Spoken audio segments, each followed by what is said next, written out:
Hello and welcome to a quick unboxing and first look at the new card from EVGA, which is the GTX 670 FTW for the Win Edition. It's a GeForce card made by Nvidia, and this is EVGA's FTW Edition, which is quite different to a lot of the other 670s. So we'll have a quick look at the outside of the box and then we'll go into the inside and we'll talk about the differences. So quickly on the outside, you can see it's 2 GB of GDDR5 memory, PCI Express 3.0. It supports up to 4-way SLI, so you can have 4 of these in SLI, that would be crazy. DirectX 11, PhysX, 3D Vision Surround, all things you come to expect of Nvidia's modern cards. We have a look quickly on the side. It shows you that you need 550 watt or greater power supply with a minimum of 35 amps on the 12 volt rail to run the card. The card will run on PCI Express, PCI Express 2.0 or PCI Express 3.0 compliant motherboards with 1 graphics slot. And you will need 2 6-pin PCI Express power connectors or 4 available hard disk power connectors.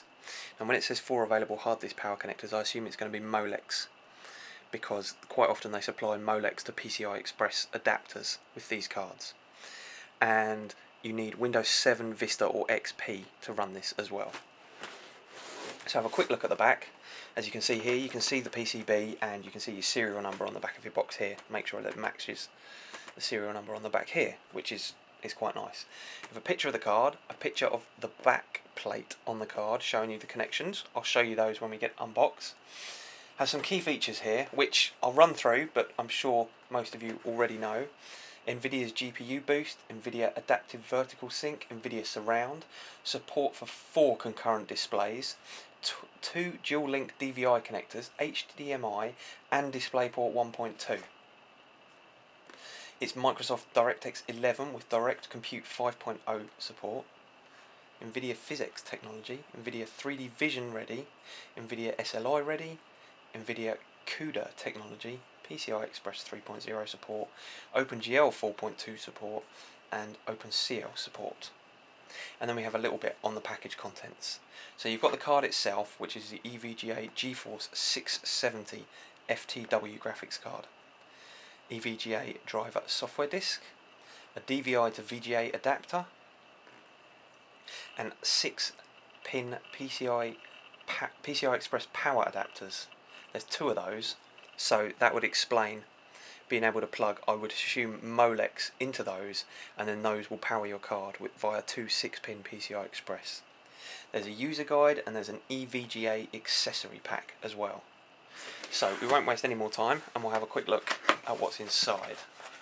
Now, let's see what have we got in here. So we open this up and the first thing we see, I don't know if you can see this, how in focus it is. Have a quick check, see if it's in focus. Can I bring it in focus? There we go. Okay, so it says, please note, if your product is not working properly, do not return it to the store. EVGA offers direct customer service. And then it's got an email number and a phone number there, which means basically if you have any problems with the card, you email them or phone them and they will sort out warranty, changing everything over, rather than you returning it to the store, which, if they're good, which I've heard EVGA are, is fantastic news, because there's other companies that do run this that are brilliant. Corsair's another one that's great at this. So there we go. Now, what have we got here? We've got the driver disc, which a lot of people won't use. We'll just download the latest drivers from the Nvidia website, although there may be some other software on there. I'm not 100% sure on that. It's in a little black envelope as opposed to normally the white one, which is kind of cool, but nothing that special. This looks like it's going to be a poster. Okay, so yeah, we've got a big old poster, EVGAgaming.com poster. The military theme. It's quite cool. That's your cup of tea. Have an attention. Please allow the graphics card to cool for a minimum of 2 minutes after operating before removing it from your system to avoid burning yourself, I would assume, as the card can get very warm. And it shows you how to connect up via PCI Express as well.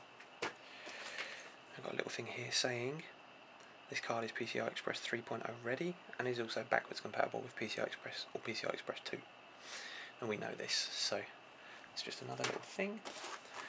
Some stickers to go on your case or your wall or your door or wherever it is you want to put them. Kind of cool looking, especially if you like that kind of thing. If you've got a black and red theme going on your PC, those will match up quite nicely. We have an EVGA GTX 600 quick start guide, which is just going to show you minimum specs, how to connect your card up quickly in lots of different languages. And here we have our user guide. The user guide's a lot thicker, but again it's in many different languages. In English we'll only need the front sort of 10 pages or so. It shows you the SLI bridge, how to bridge them, how to connect them up. That's pretty much it. Okay, so now we're into the real meat. Soft foam that this is packed in. There's no cardboard in this, aside from your outside shell. The rest is soft foam, which is good news I think, because this stuff will take a brunt of an impact a lot better than cardboard will for the most part. So when your courier's bringing it to you, if they're chucking it around like, well, I don't know but as you know, quite often you can come with some quite big dents in your stuff, depending on which couriers you get bringing it to you. But soft foam, so should protect. Here we have a DVI to VGA adapter. Don't think those are going to get used that much, but someone might. And here we have, yes, here we go. So we've got two Molex to PCI Express 6-pin adapter. 1, 2. So there you go. If you didn't have PCI Express adapters on your power supply, you could use 4 Molex and power your card. So we have our cutout for our card. Now let's get the card out. So we will undo this.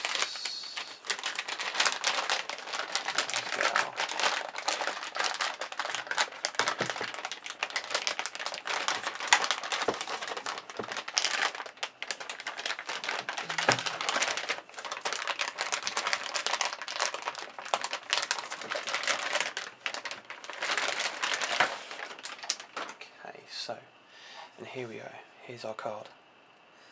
EVGA GeForce 670 is what it says on the top. It doesn't mention FTW on it, but as you can see, we have a black PCB with EVGA on it. This is the side that you're going to see if you have a window in your case, most likely. EVGA on this little rubber stopper here, which stops your SLI connection area from getting damaged, which is kind of cool, and it says EVGA on it. That's quite nice. And we have our GeForce GTX here. Again, looks quite nice, quite simple. Our two 6-pin PCI Express power connectors. The back black PCB, which is what a lot of people want, and again is what I want. GeForce GTX 670 FTW, it says it up there. As you can see, or some of you may have noticed, this is not a standard 670 PCB. 670 PCBs are quite short, they normally stop around here, I believe. This one has extra on it. Now, the reason this has extra on it is because it's not a 670 board, it's a reference 680 EVGA PCB. Why have they done that? Well, it's because they're using a reference EVGA 680 cooler. The cooler for the 680 is a lot better than the cooler for the 670. With a larger PCB as well, means that they can cool the card a lot better, which is probably why they were able to overclock these cards so much better. So these cards, the 670 FTW EVGA cards, are supposed to run pretty much the same as a reference 680, which means you're getting 680 performance for a price that's a bit less and a lot more easy to get hold of, because 680s haven't been the easiest thing to get hold of. So that's just a quick overview of it, and we can see the back of the card here, a DVI, DisplayPort, HDMI. So that's